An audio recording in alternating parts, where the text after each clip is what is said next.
Let's jump into some new music. So, Ella Mai released her single, Leave You Alone. How we feeling about Leave You Alone, fellas? I'm jacking it. I'm feeling it. I'm jacking it. And like I was telling you, Armon, I think Mustard and his team are doing a great job with her.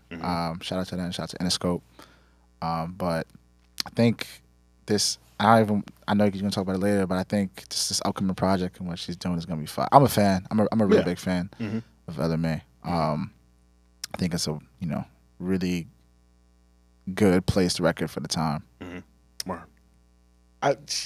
She clearly has gotten better with her songwriting, her vocals. I feel like they took their time and everything. I just don't know if she's gonna have the same impact as she had before. I don't think, and it happens a lot. Like you don't see it get replicated. I don't think she's stepping out of the R&B genre like how she did last time. Like I think she's gonna do what she got to do for the R&B genre, and it's gonna come. I'm not gonna say it's gonna go, but like I didn't listen to the album, but like I feel like based off of what I heard, like it's gonna be a step up from the last album and everything, but I don't think it's leaving that genre. And I hope I'm wrong because I'm a big Ella Mai fan. She's beautiful. Yeah, she's fine. Yeah. Respectfully. Oh Lord. Anyways, yeah, I think to your point, Kwal, is just like she's, I'm tough on Ella. I'm really tough on Ella. But I think there's been attention to detail put in. You can see the effort. You can see the level up. There's like, oh, this is the next level. Yeah. Homegirl had a bridge in the song. And I was like, Jay, the bridge. It was a bridge. You feel me? Like, and that, that sold it for me. I was like, oh, okay. Like you out here. You working with some folks. You working with some people. And so Ella has the stature, the status at least for this music to live in a great space. I'm just very curious to see how she's developed in her performance capacity, in her live singing capacities, those sort of things that make somebody a superstar, next level, up out of here, stay forever. You know what I'm saying? Not just good streaming. She gonna stream well always. But from what I've heard so far, like the things that already come out, I'm tuned in. I'm attuned to what. I'm on this road with her as this rollout, so I'm curious to see. Yeah, I didn't like this one as much as I liked DFMU. I listened to DFMU that joint is tough. I love DFMU. This one was cool, but I do like There's a Bridge. I can definitely hear the efforts to improve vocally. She still has some ways to go. But she's got great production behind her, and I think that's always going to help. And she can sing just well enough, simple melodies. She don't try to step outside of herself, but there's still improvement that can be made. But I thought this song was cool. I didn't love it, but it was cool. That's fair. Her album is set to release May 6th. Heart on My Sleeve. Track list was released. 15 songs, features from Lotto, Roddy Ricch, and Lucky Day. One thing about RCA, they're gonna keep Lucky Day on a feature. Lucky is everywhere. Bro, he's everywhere, but it's great. It's great. Like he's the guy right now. Like he's what like Dirk and Baby are for rap. If you put out an R&B album, you gotta have Lucky on there. Shout out to Keep Cool. Shout out to RCA. Yeah, you gotta have Lucky on there. I'm intrigued at the rap features on this. I love rap and R&B collaborations, but I'm definitely intrigued that it was Lotto and I like Lotto. I like Roddy Ricch a lot. But I'm intrigued at these choices. I think it'll work compared to, like. I think you could have went Summer Walker, you could have went Kehlani, you could have went like straight R&B. So I'm interested in how these songs are gonna sound. But with Mustard production, they can do anything. Like Mustard and Roddy work a lot, so I think that's a very natural collaboration there. I'm really interested to hear what she does with Lotto. But then you think of Ella on Meek's 24/7. It's gonna work. She killed that. I think it's really gonna work. So yeah, I'm interested. I'm not like pessimistic toward it. I'm interested though at these choices. I really think it's gonna work. Some other ones. So yeah, that's Ella. Kehlani released her latest single "Up at Night" featuring Justin Bieber. I'm rocking with it. I have an unpopular opinion about this. Ding dong. So for me, I think this song is like, it has, the melodies are just out of here. The vibe is just so great. For me, when I listened, what threw me off as a listener, I felt the production was a little too busy. I knew where there were some things that like drum wise were coming out of nowhere. I'm just like, wait, stop. Let Kehlani cook. What are you doing? What are you doing? Right. And that threw me off as a listener, because I produce. I mean, that sort of stuff. But like, that threw me off because like, oh my God, you had it. Why did you do that? I hate when they do too much. that's what it felt like for me. That's fine. But I think the song itself is just like you can't blame them though. They were striving for it to be perfect. Like it's Bieber. I can. It's Bieber Valley. But her and Bieber they did the Get Me joint. Her and Bieber have a chemistry that really works. Yeah. So they've done stuff together, and that song is super stripped back. It's perfect. It's just a nice little beat. Yeah, it was just the production was it's just a little too busy. And I got through and listened. I think it's a great song. It's just like, God, yeah, you listen to Kehlani's doing. They picked the right melodies, the right vibe. Everything was perfect from that side of it. Right. Yeah. I was just like, this is just a little bit too much busy production. Like the pockets weren't right for me. That's fair. That's just it. Did you look into who produced it? Yeah, it was Pop One Cell, I think. Hold on, I think so. Yeah. While he looks that up, I rock with the record. That's a fair point. I didn't think about that.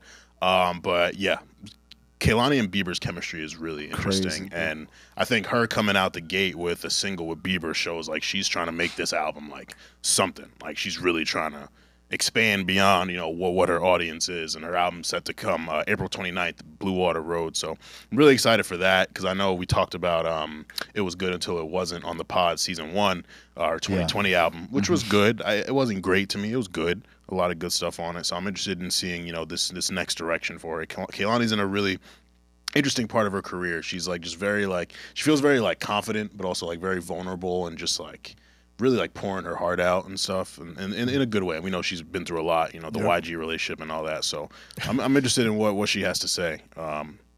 So yeah, that's up at night.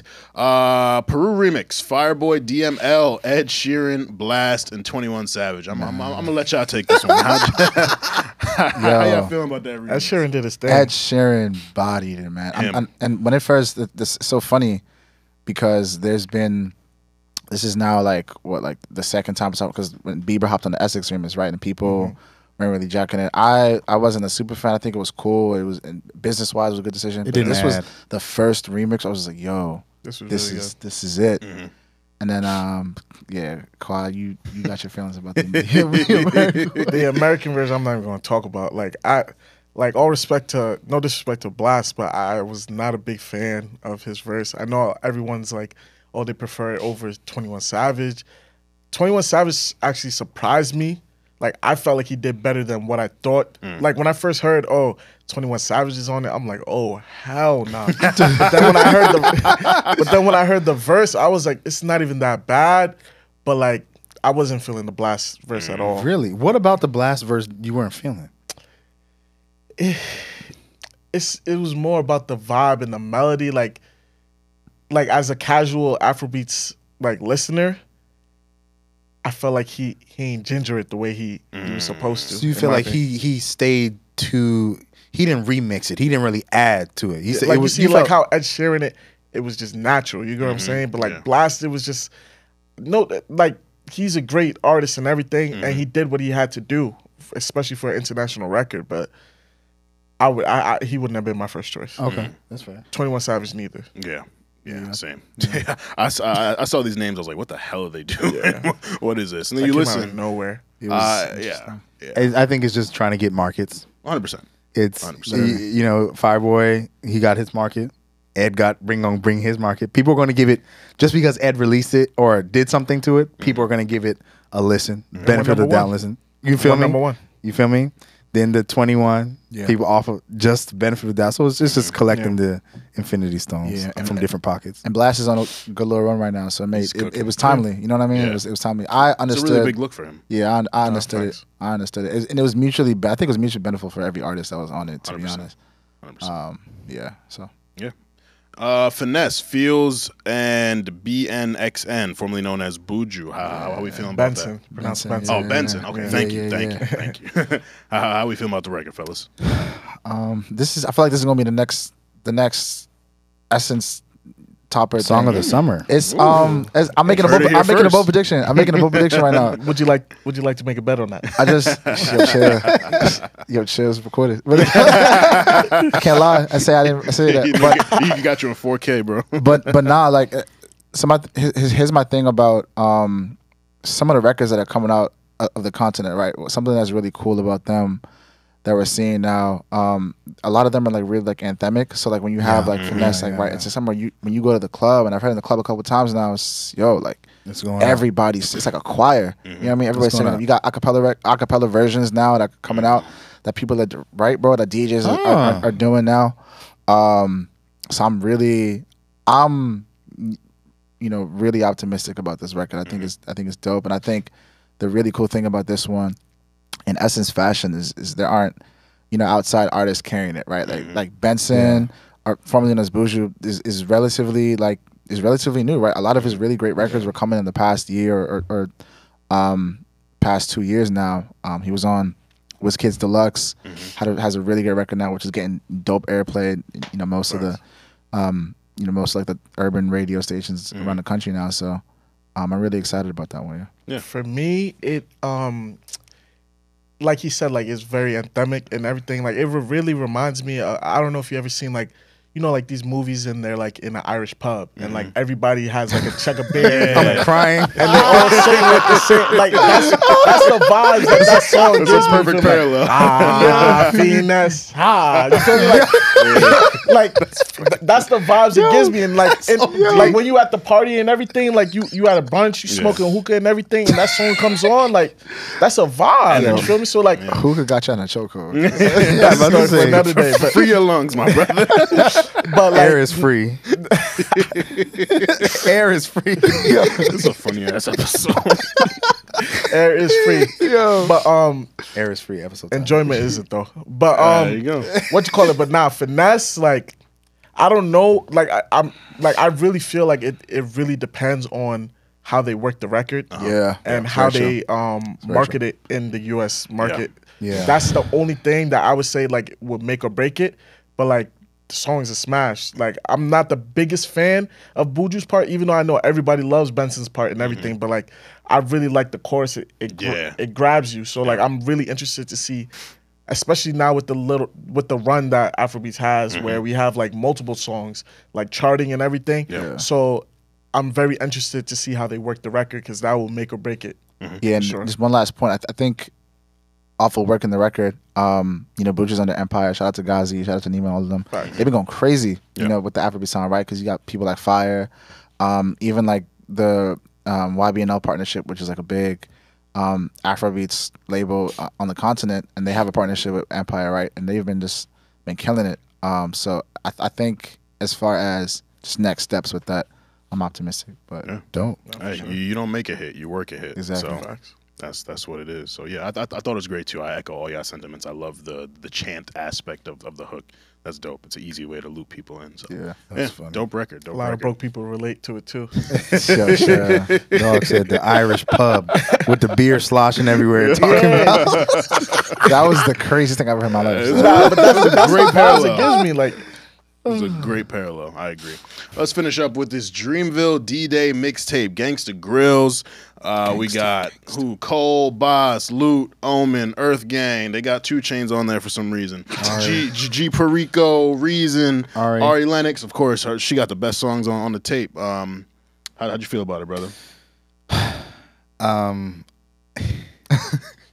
This is how I feel. I feel as if it's just very clear where Cole sits. Like there was just to me a steep drop off in certain songs. Yes, like, it's just like a very steep. Like it's just so steep. I was like, the opener stick locked me in. I was like, oh, what they about to do?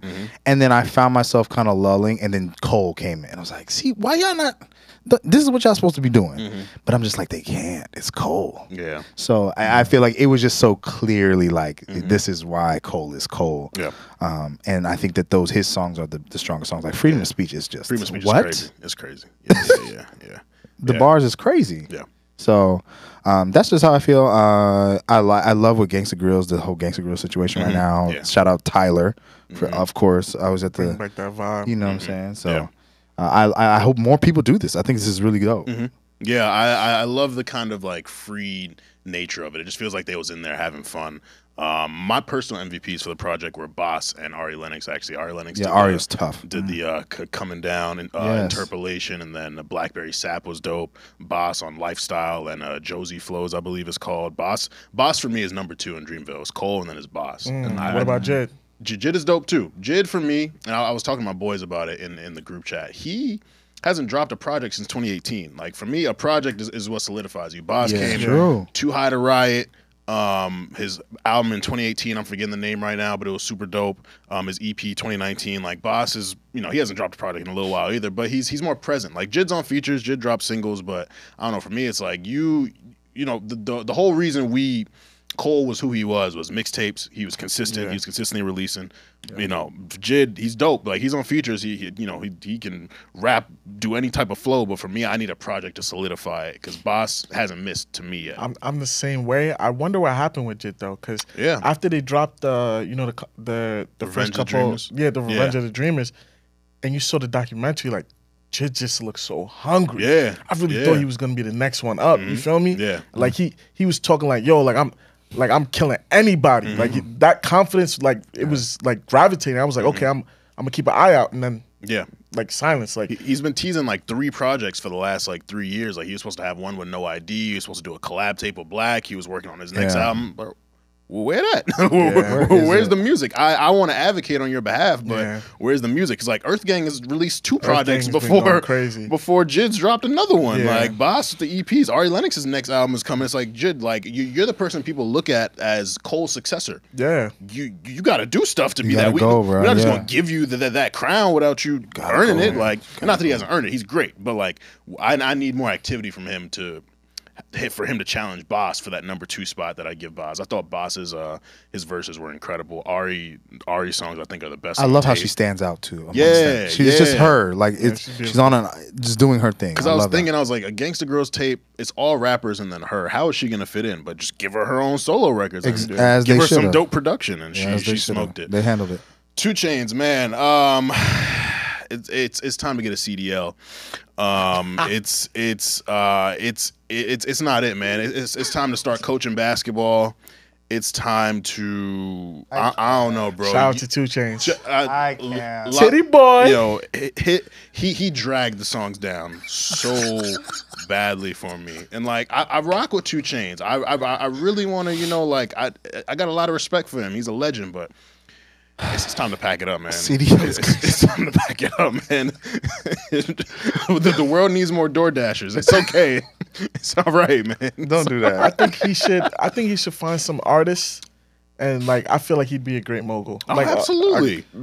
He would be a great. I'm really surprised he doesn't have any artists that signed under him. Like, I know he put out some project like a couple years ago where it was like, I don't know if they're his artists or just people he worked with. Like there was like a tape he put out where it was like a bunch of young people. I ain't tap in, but it didn't really make much noise. So I'm like, I don't know. But I do think like 2 Chainz executive producing for other people, 2 Chainz A&Ring for other people. Like him in that role, because man, I don't want to be disrespectful. I think the rebranding he did for himself from like Titty Boy to 2 Chainz, amazing.